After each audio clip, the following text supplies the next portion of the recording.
today's ganap nga, ikikwento ko naman sa inyo mga kaganapan pagkatapos nga namin umasyal nila Bebang kahapon. Kita-kita na nga kami nila Bebo kasama nga itong kapatid niya at kami nga lahat ay nagkaayaan ngang mag-dinner. After naman noon ay nagpaalam na nga kami sa isa't isa at panigurado naman hindi ito ang uling pagkikita naming lahat. Ay grabe, sobrang nabitin pa nga rin kami kahit halos 2 araw na nga kami magkakasama. Pero ayun na nga, nung matapos nga kami magpaalam sa kapatid ni Bebo at sa kinakasama niya, ay dumiretso naman kami dito sa kwarto para ay maipamigay ko nga yung mga bibigay ko kay Bebang at kay ate. Dahil ilang araw na nga lang ay uuwi na nga kami ng Pilipinas, pinamigay ko na nga sa kanila yung mga isang beses ko palang nagagamit na mga panlamig. Inilhan ko na nga rin sila ng mga grocery na magagamit at makakain nila para hindi na nga sila mamili at mabawasan yung mga sinasahod nila. Problema lang talaga ay napakarami nilang bitbit, hindi ko lang talaga alam kung paano sila makakauwi nito. Pero syempre dahil kilala ko naman tong dalawang to, sanay na sanay sa bitbitan yan kahit papag kayang pasanin yan, naksyotang.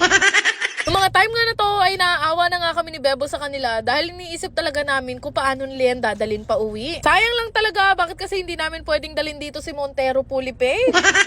Mga pasok pa kasi itong dalawa na to bukas, kaya naman hinatid na nga namin sila ni Bebo dito sa baba. At actually, noong mga oras nga na to, naluluha na nga ako dahil panigurado medyo matatagalan na naman yung pagkikita naming tatlo. Pero sinabi ko naman sa kanila, pangako pagka naparami yung benta ko ng okoy, babalikan ko kayo dito.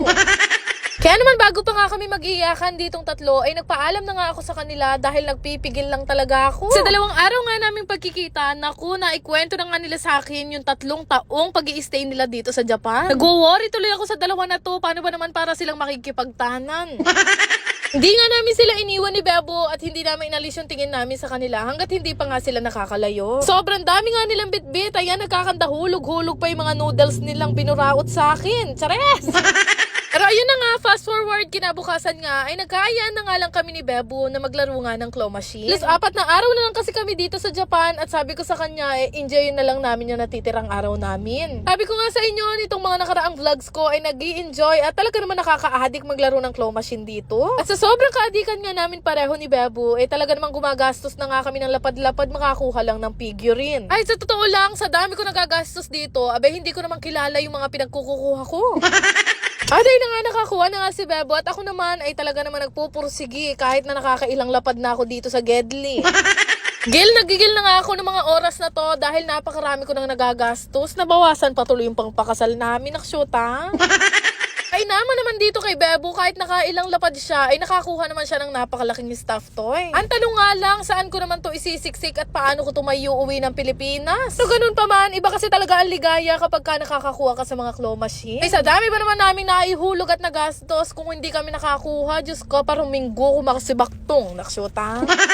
Katapos nga namin maglaro ni Bebo, ay nagpunta na nga kami dito sa Eki dahil kami nga ay magbabiyahe na pauwi ng Tokyo. Grabe, dito na nga mag-uumpisa ang ligaw serye namin ni Bebo sa bawat station na binababaan namin. Alas gabi na nga kami nakapagbiyahe at hindi ko nga alam kung anong oras nga kami makakabalik ng Tokyo. Kamit na nga kami ng isang tren muna at after naman noon ay bumaba lang kami doon para kuhanin na nga yung mga bagahe namin na nilagay nga namin sa mga locker. After noon ay nag-search na nga ako kung anong tren ang sasakyan namin at nagtanong-tanong na din kami kung saan nga kami pwedeng sumakay. Hanap na din namin yung ticket booth kung saan nga kami makakabili ng ticket gamit nga ang Shinkansen. Natatandaan nyo nga from Tokyo to Nagoya ay nag-Shinkansen kami. Syempre magsi-Shinkansen din kami pabalik. Grabe, buong araw na nga kami naglilibot at naglalakad-lakad ni Bebo kaya ramdam na ramdam ko na talaga ang pagod. Ito na lang din talaga, hindi nga kami masyado napagod ni Bebo kakalakad dito sa station dahil nahanap na agad namin yung Eki namin. Gati naman dumating yung tren na sasakyan namin at napakaswerte ko naman talaga yung nakuha namin kanina sa claw machine na iwan pala, naksyota.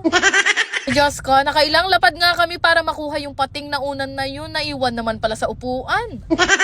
At syempre, hindi na namin yun pwedeng balikan dahil nung naalala namin, malapit na nga kami sa Tokyo, naksyota. Kaya kung sino man po ang nakakuha at nakadampot nung gamit namin na yun, ingatan mong mabuti yung pating na yun.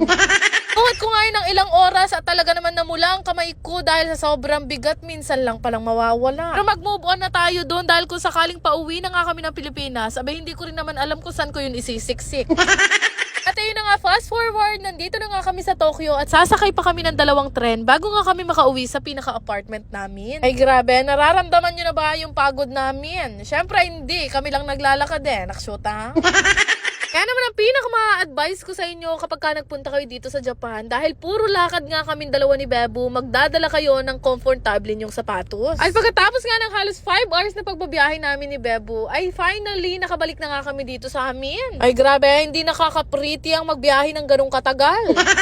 Baba at paglabas nga namin ng Eki ay nagdiretso nga kami ni Bebo ng Famima dahil meron pa nga kaming bibilhin ng mga pagkain. Gutom na nga rin kaming dalawa kaya yung mga pinagbibili na lang namin ng pagkain ay yung ready to eat na nga. Grabe yung araw na to, nakakaubos ng kapangyarihan.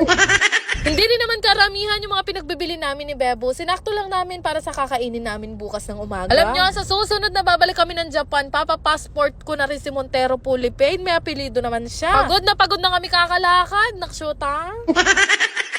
Bago ang lahat, gusto ko lang i-share sa inyo itong pinaglilibangan kong laro na Diamond Game. Paalala lang, ito ay libangan lamang ng matatanda at mahigpit na ipinagbabawal sa mga bata. Napakadali lang mag-register at gumawa ng account dito. Ilalagay nyo lang naman ang inyong phone number, mag-create ng password at higit sa lahat, huwag nyong kakalimutan ang aking referral ID. Yan nga lang kadali at meron ka ng account dito sa Diamond Game at napakarami mong pwedeng pagpili ang laro dito. Pero syempre, bago ka maglaro, kakailanganin nyo muna mag-cash in. Kadepende nga sa inyo kung magkano yung gusto nyong i-cash in. Pwedeng 100 hanggang 50,000. After nyo nga mag-cash in, ay pwede na kayo mamili ng laro na gusto nyo laruin. Meron nga bagong laro dito na sinubukan ko nga laruin. Ito nga yung Super Ace. Ay grabe, nung una nga hindi ko pa talaga masyadong mag-gets, pero pipindot-pindot ka lang pala dito, pwede ka na nga manalo ng sobrang laki. Pero hindi lang yan, meron pa nga akong isang larong natuklasan. Ito naman yung Fortune Gems na unang beses ko palang nilaro, talaga naman napakalaki ng na-cash out ko. Nagulat nga ako, grabe, kasi pwede ka palang manalo ng ganito kabilis sa laro na to. Kaya naman nung malaki-laki na yung napanalunan ko, naisipan ko na rin i-cash out. Madali lang din naman mag-cash out dito, pindutin nyo lang yung withdraw na makikita nyo sa baba. Kaya kung gusto nyo rin subukan, ilalagay ko na lang yung link sa comment section. Yan lang naman. Salamat!